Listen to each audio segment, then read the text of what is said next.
Hi, this is Charting Man Dan of TheChartGuys.com, home of technical analysis education. Click the link for a free week trial, no credit card required, and gain access to our multiple live broadcasts daily, community chat room, educational videos, nightly watch lists, and more. Invest in your education and future and join the community today.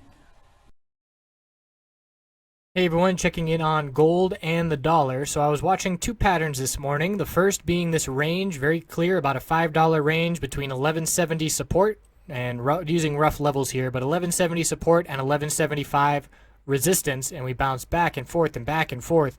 And the eventual bearish break occurred right around when we saw a bullish break of the dollar on the hourly time frame of this pattern and seeing some upside. I do anticipate the dollar to see some really tough resistance at this really strong former support, 165. We bounced off of it 5 times, and I do expect it to act as resistance on the first test of that level.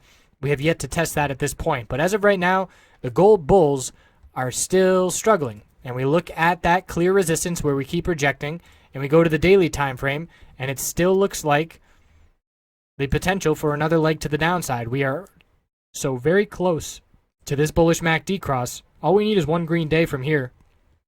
We have an inside candlestick to watch tomorrow. A break of 1166.80 would be bearish, and a break of 1175.20 would be bullish on this daily inside candlestick.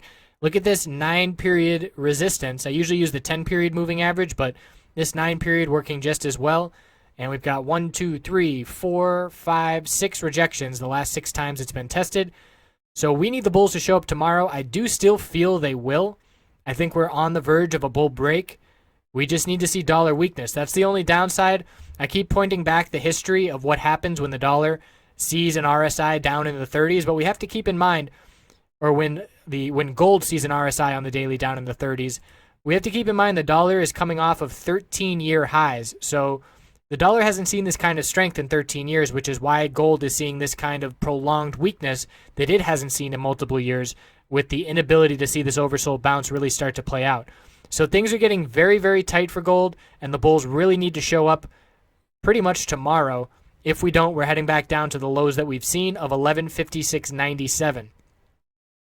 So that's what we're watching. Higher low pattern on the dollar is still intact, and it's not really at risk of being lost. I would be watching this hourly uptrend support line, get rid of that resistance line, and we've got that resistance up at 165. So watching both very closely, checking back in on these miners.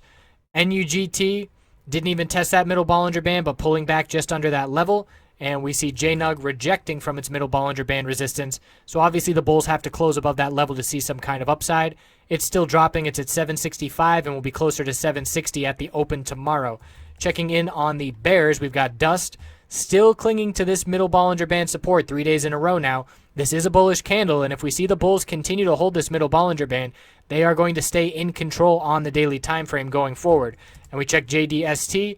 It lost that middle Bollinger Band, but it too is a bullish candlestick off the 50-day moving average support. So we're looking at Dust being more bullish than JDST, and we will see if we get follow through and confirmation tomorrow, which would likely mean that we see gold have a bearish break of this inside candlestick on the daily. So pretty much inside candlestick on the daily is what to be watching.